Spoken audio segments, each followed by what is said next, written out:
passar aqui nossos 10, 15 minutinhos batendo um papo sobre algo importante, interessante e relevante que acontece no nosso universo. Vamos falar do 3i Atlas, porque ele está entrando numa semana muito decisiva na sua vida. Amanhã, dia 29 de setembro de 2025, ele será o periélio do 3i Atlas, será o momento que ele irá passar mais próximo do Sol. Olha só que legal. E aí é aquela lance, né?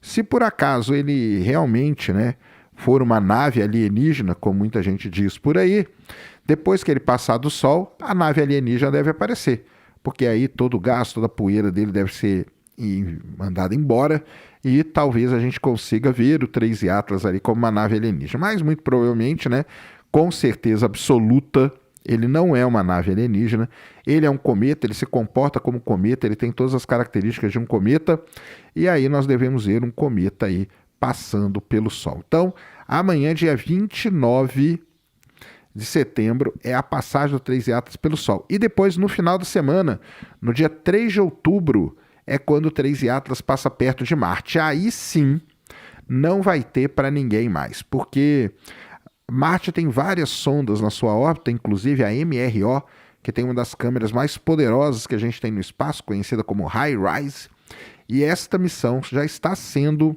planejada, manobrada, para apontar para o 3i Atlas e observar o cometa em altíssima resolução.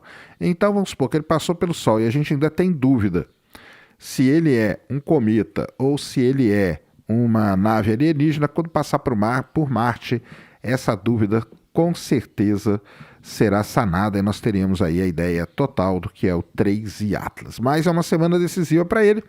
E o Avi Loeb, o grande Avi Loeb lá, nós trocamos uma ideia com ele, né? Eu, o Jaime, conversamos com ele lá no Vilela, um cara muito gente boa e nunca, né? Vale a pena, sempre é bom lembrar isso. Ele nunca disse que é uma nave alienígena. Ele levantou só a questão.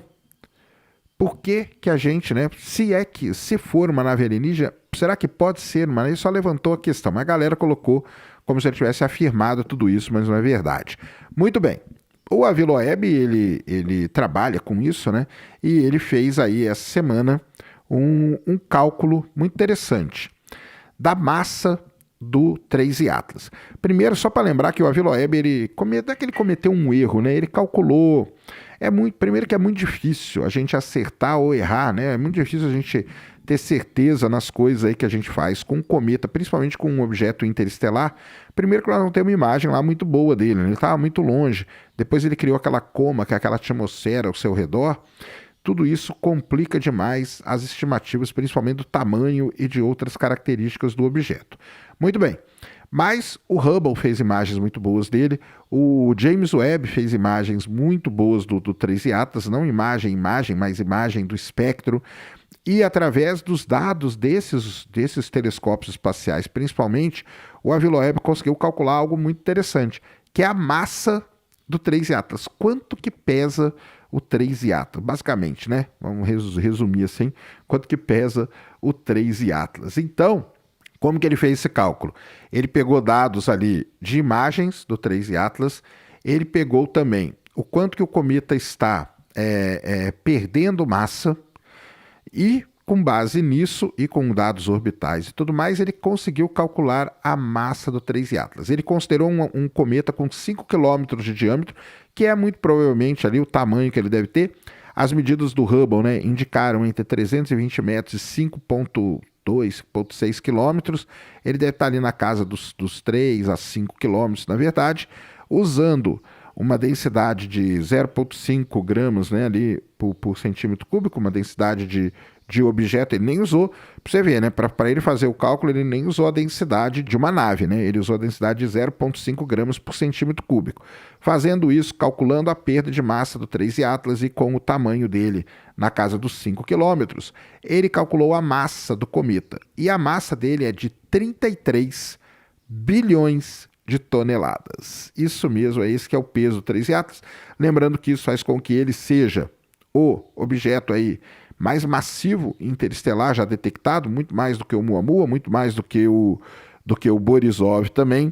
Então, está aí estabelecida, né, caso ele tenha mesmo esses 5 quilômetros de diâmetro. Claro que se ele tiver mais, ele vai ser um pouco mais pesado, se ele tiver menos, vai ser um pouco mais leve, mas vai estar aí na casa dos 33 bilhões de toneladas. Outra coisa que a Vilaweb calculou é que mostrou que ele tem muito pouca aceleração não gravitacional, o que tira, né, praticamente ele da categoria de uma nave alienígena.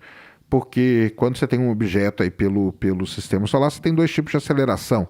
Uma delas é a gravitacional, criada aí pelos estilingadas, né? Pela passagem dele perto de objetos, passou perto de Júpiter, passa perto do Sol. Tudo isso ele é acelerado gravitacionalmente. E tem as acelerações não gravitacionais. No caso de cometa, existe aceleração não gravitacional, existe porque ela é gerada pela atividade que o cometa faz, mas uma nave tem muito mais aceleração não gravitacional do que um cometa. E ele calculou ali, ele mostrou que o 3i Atlas, na verdade, tem pouquíssima aceleração não gravitacional. Ou seja, se enquadra aí muito bem no que a gente considera como sendo um cometa, o 3i Atlas. Mas vamos ficar ligados, porque essa semana é a semana decisiva para o 3i Atlas, vamos bater uma tela, e como eu falo, né, vocês vêm aqui encher meu saco, falando que eu sou cético, que não pode pensar assim, e que pode ser sim uma nave alienígena, mas nos canais aí que falam, que afirmam que é uma nave alienígena, depois que for comprovado que não é, eu quero ver quem que vai lá. Quero ver, hein, de vocês aí quem que vai lá. Brincadeiras à parte, uma semana aí muito interessante para quem gosta de sistema solar e para quem gosta também de cometas, porque nós vamos ter aí muitos dados novos e dados agora muito mais precisos, principalmente quando ele passar por Marte. A HiRISE, ela pode fazer uma imagem do 3i Atlas com uma resolução de 30 km, ou seja, vai ser assim uma imagem muito, muito interessante da gente ver, e traremos aqui para vocês quando tudo isso acontecer. Combinado? Esse era então o vídeo que eu queria trazer aqui no canal para vocês agora. Espero que vocês tenham gostado. Se gostou, já sabe, aquele tapa no dedão, aquela voadora com tudo no peito do like. Isso ajuda pra caramba o vídeo, o canal a ganhar relevância. Nunca se esqueça do pacotão youtubístico, compartilha, favorita. Se inscreve no canal se você ainda não é inscrito. Deixa aí nos comentários o que você quiser saber. Tamo junto dioturnamente na luta contra a má divulgação científica no Brasil e contra a anemia na divulgação da astronomia no nosso país.